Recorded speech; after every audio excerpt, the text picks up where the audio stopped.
Ang kalibutan mo ingon, well, i-secure sa iyong pamilya. I-secure sa iyong panginabuhi. Nya, Dios dayon.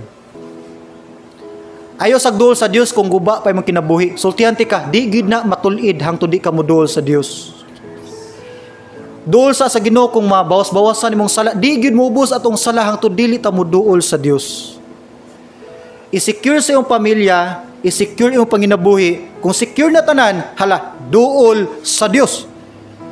Muna siya motivation sa kalibutan.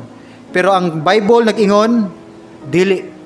Unaha ang Dios, Matthew 6:33, seek first the kingdom of God and His righteousness, and all these things shall be added unto you. Kinsa nang these things?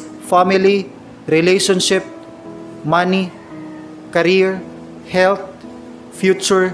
Unahan ang Ginoo, siya bahala sa tanan nimong gikinahanglan. Abi nimo again, dili tanang positive nga thoughts healthy. Kay usahay ang pulong sa Ginoo sakit, painful. Usahay mo samad sa atong emotion, pero kung mauning kamatuoran mo nimo hatag nimo kagawasan ug kabag-uhan. Tanaw ingon ni John, ingon ni Christ sa John 8:32, ingon ni Jesus Christ, and you shall know the truth, and the truth shall make you free. Ang reason nga nung bubos kitag tan-aw sa atong kinabuhi hangtod karon, tungod kay napriso ta sa atong kagulingon nga mga prinsipyo.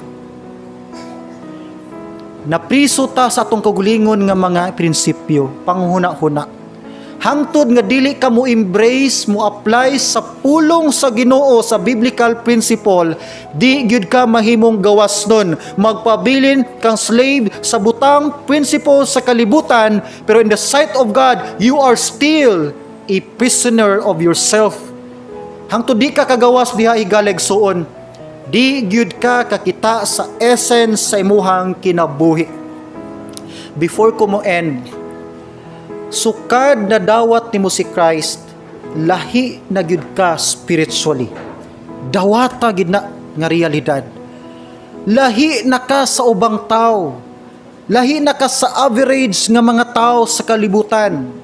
Nausab imong identity ug imong spiritual nga nature. Lahi na gyud ka sa imong old friends, sa imong old life. Gikan sa kalibutan, sa prinsipyos kalibutan, hukasa na, balik ka sa pagkinabuhi sa prinsipyo sa Dios. Balik sa Dios kung asa gyud ka gidesign, asa gyud ka gikan.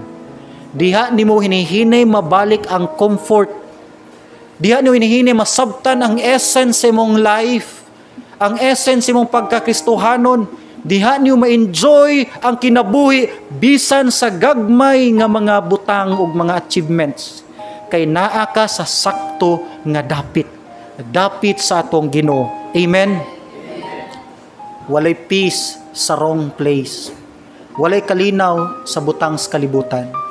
Again, ang pinakamalinaon nga dapit, ang pinakamalipayon nga dapit, ang pinaka-secure, well-provided nga dapit, naa sa dapit diha sa Ginoo. Amen. O ang Ginoong Hesus lang ang makahatag niya na. Let's pray. Amahan nining mga orasa, among gi-confess ang among mga sala. Daghan na mo, Lord, ang nahimong piniriso sa among mga wrong thoughts, wrong motivations, wrong principles, wrong influence, wrong activities.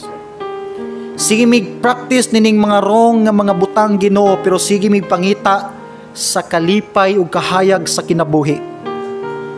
Ginoo, salamat nga imo ming gi-remind nga sukad na imo ming Kristohanon na bag-o na gyud tanan ug dapat mi magkinabuhi diha sa kabag-uhan.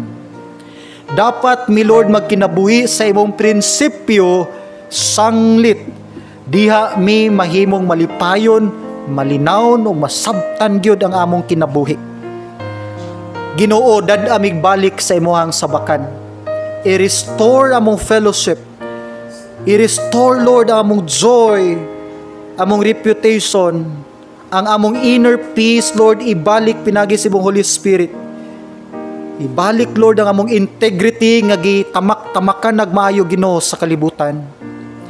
Ibalik, Lord, ang essence sa amuang pagkinabuhi. Tagaimig kasing-kasing nga dali lang maghinulsol, dali lang mo paubos, aron dali minimo, Ginoo, dadon unsay purpose nimo sa among kinabuhi. Pasayloa mi amahan sa tanang sala sa among kasing-kasing.